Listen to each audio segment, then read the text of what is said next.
Bom dia a todos. Meu nome é Nassim.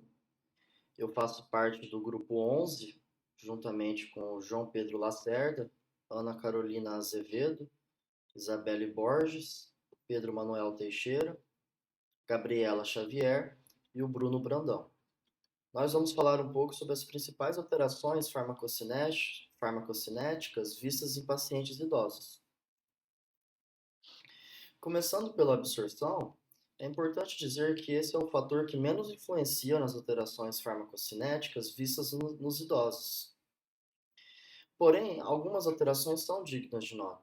Dentre elas, a diminuição na produção de suco gástrico nos idosos eleva o pH estomacal, diminuindo e lentificando a absorção de drogas ácido-fracas, ocorrendo exatamente o oposto para as drogas base fracas. Ocorre também o retardo do esvaziamento gástrico, importante em diabéticos com gastroparese, lentificando a absorção de drogas orais. Também ocorre a redução da motilidade do trato gastrointestinal e a diminuição na área absortiva intestinal, prejudicando a absorção da substância para o compartimento sistêmico. Por fim, pode ocorrer um aumento do uso de drogas de fácil acesso, as chamadas over-the-counter, por vezes tidas como inofensivas, mas que possuem certas alterações farmacocinéticas que podem acarretar certos danos. Dentre elas, as mais comuns têm os laxantes e os antiácidos. Os laxantes, por aumentar a velocidade do peristaltismo e da frequência de evacuações, acabam por prejudicar a absorção completa do medicamento.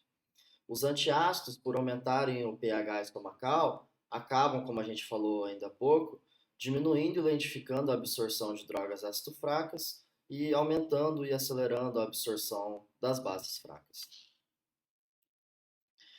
Agora, falando de distribuição, é importante ressaltar que ocorre uma redução do volume de distribuição de drogas hidrossolúveis, aumentando a sua concentração plasmática e diminuindo a sua meia-vida.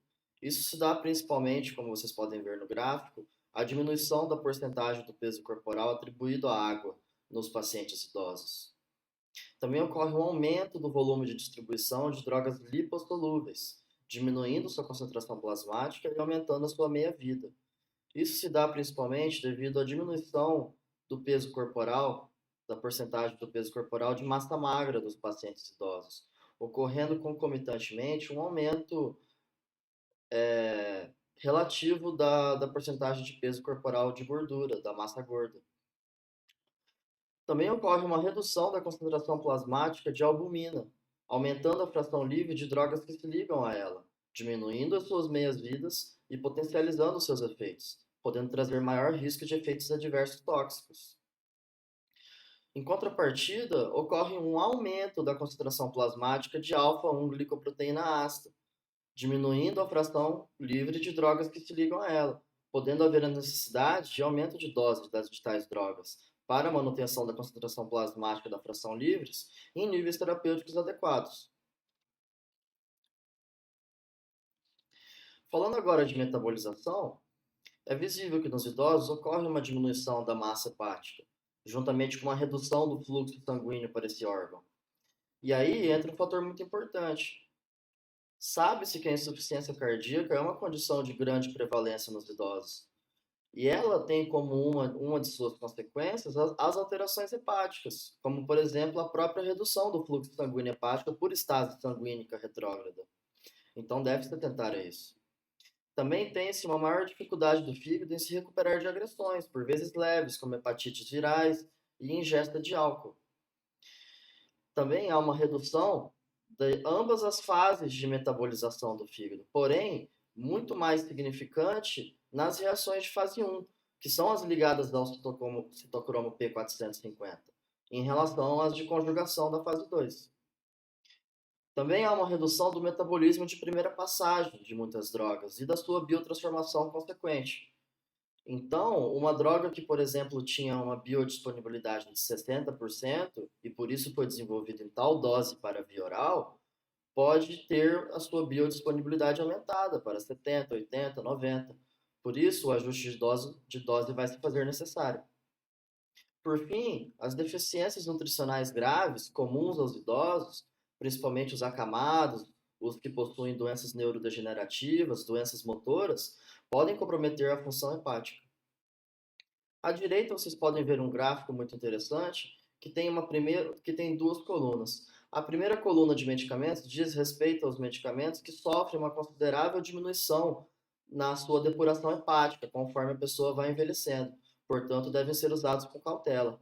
Na segunda coluna, temos os medicamentos que não exibem essa característica de serem metabolizados menos eficientemente conforme o envelhecimento. Portanto, temos uma aplicação clínica muito importante que tem relação aos benzodiazepínicos. Então, vocês podem ver na segunda coluna que o lorazepam, o nitrazepam e o oxazepam, os benzodiazepínicos que iniciam com as iniciais LON, L-O-N, são os que devem ser utilizados em pacientes idosos.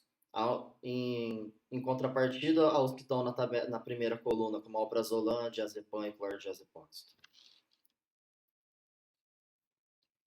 Agora, falando um pouco sobre a eliminação, no processo de envelhecimento, o rim sofre diversas alterações. Pode-se dizer que 2/3 dos idosos possuem alterações renais. Dentre elas, podemos citar a diminuição da capacidade de concentração e diluição urinária, a diminuição da reabsorção de sódio e a diminuição da excreção de radicais livres. Também tem-se a diminuição do fluxo sanguíneo renal e a redução da taxa de filtração glomerular. Ocorre também a redução da massa renal e do tamanho e número de néfrons funcionantes, assim como a diminuição da função tubular e, consequentemente, a redução da depuração de drogas que são secretadas ativamente pelos túbulos renais. Por fim, a desidratação, que é uma condição muito comum entre os idosos, principalmente naquele grupo já tratado que tem também à disposição para deficiências nutricionais, que são os acamados, os com doenças neurodegenerativas, pode acentuar a diminuição da taxa de filtração glomerular. E sendo o rim uma região assim, final da metabolização e da excreção da maioria das drogas, gera uma importância clínica muito grande você saber identificar como está a função renal do paciente e, conforme essa análise, conforme o estado do paciente, você saber fazer os ajustes de dose de cada medicamento. Portanto, as recomendações posológicas para indivíduos idosos costumam apresentar um ajuste para a depuração renal reduzida. Uma das maneiras de se medir e de se avaliar a função renal do paciente é pela depuração, ou seja, pelo clearance de creatinina, no caso, o sérico pela equação de Cockcroft-Gault. Porém, essa equação tem uma limitação. Como ela só usa a concentração sérica de creatinina, e a creatinina está sujeita à produção endógena, que nos casos dos idosos pode estar reduzida pela perda de massa muscular, o resultado dessa equação, o resultado do clearance de creatinina sérico desse paciente pode ser menor que o habitual, superestimando a função renal desse paciente. Então, tendo em vista tais limitações, existem outros testes que são mais precisos. Um deles é o clearance de creatinina utilizando-se a urina de 12 ou de 24 horas, que aí vai fornecer uma depuração estimada em mililitros por minuto, muito mais verídica do paciente. Mas independente de qual método você usar, uma vez que você tem o resultado do clearance de creatinina do paciente, você vai utilizar isso como base para ajustar a dose de cada medicamento.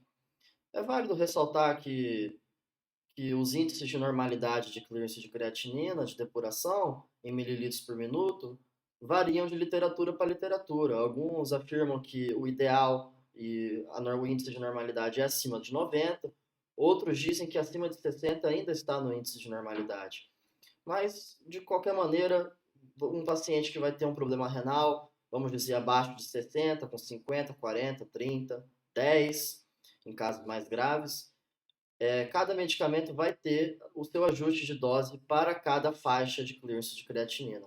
Então, por exemplo, um medicamento que a dose normal é 15 miligramas de 4 em 4 horas, ele vai ter a sua indicação para as pessoas que têm um clearance reduzido. Então, para pessoas que têm o clearance 50, ao invés de 15 miligramas, serão 10 miligramas. Para pessoas que têm um clearance 30, ao invés de 15 miligramas, serão 7 miligramas, e assim por diante. Também é muito importante falar sobre a função respiratória. uma vez que existem drogas voláteis, como anestésicos gasosos, que dependem da absorção e excreção pulmonar. Esses medicamentos possuem contraindicação relativa para idosos, uma vez que há o declínio da função respiratória associada ao envelhecimento. Dentre a fisiopatologia dessa diminuição da função respiratória, podemos citar alguns fatores como diminuição da elasticidade pulmonar, o aumento do volume residual e alteração da relação de ventilação e perfusão em algumas áreas pulmonares. Nesse gráfico à direita, vocês podem ver claramente que a capacidade respiratória máxima em vermelho vai diminuindo conforme o avançar da idade, corroborando o que eu acabei de falar sobre a diminuição da função respiratória. Da mesma maneira, o índice cardíaco, refletindo a função cardíaca em azul, também vai diminuindo conforme a idade. E também, da mesma maneira, a filtração glomerular, que reflete a função renal, vai diminuindo conforme a idade.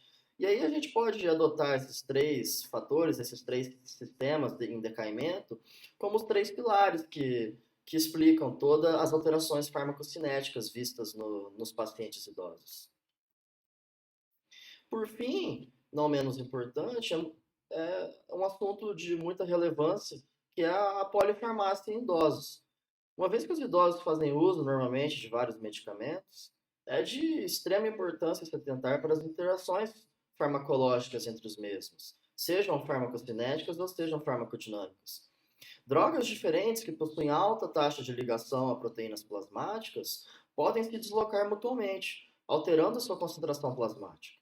Assim como drogas que alteram o pH estomacal, como inibidores de bomba de próton, como o omeprazol, e antagonistas H2, como cimetidina e ranitidina, podem afetar a absorção de ácidos fracos e bases fracas no lúmen estomacal e intestinal. Por fim, fármacos metabolizados por subunidades do citocromo P450 podem necessitar de ajustes de doses, se administrados concomitantemente com indutores ou inibidores de tais complexos enzimáticos. Então, uma vez que se sabe quem são os inibidores e os indutores de cada subunidade do citocromo P450, e também se sabe quem são os seus substratos, é muito importante que o médico que acompanha o idoso esteja atento ao seu receituário, todos os medicamentos que ele toma, e que conheça as interações medicamentosas nesse nível. E para poder, uma vez que tiver que adicionar um remédio, retirar um remédio, ou mesmo ver se o esquema atual está correto, ele tem que saber dessas informações para tratar o paciente da melhor maneira. E aí entra a nossa conclusão, que as alterações farmacocinéticas nos idosos estão relacionadas principalmente ao declínio das funções cardiovascular, hepática e renal, aquele tripé, os três pilares que eu comentei. Portanto, torna-se necessário o ajuste adequado na posologia dos medicamentos, a fim de garantir um tratamento eficaz e evitar efeitos adversos e toxicidade, evitando iatrogenias, que infelizmente são muito comuns. Bom, essas são as nossas referências bibliográficas e eu agradeço muito a todos. Esse foi o nosso trabalho. Um bom dia a todo mundo.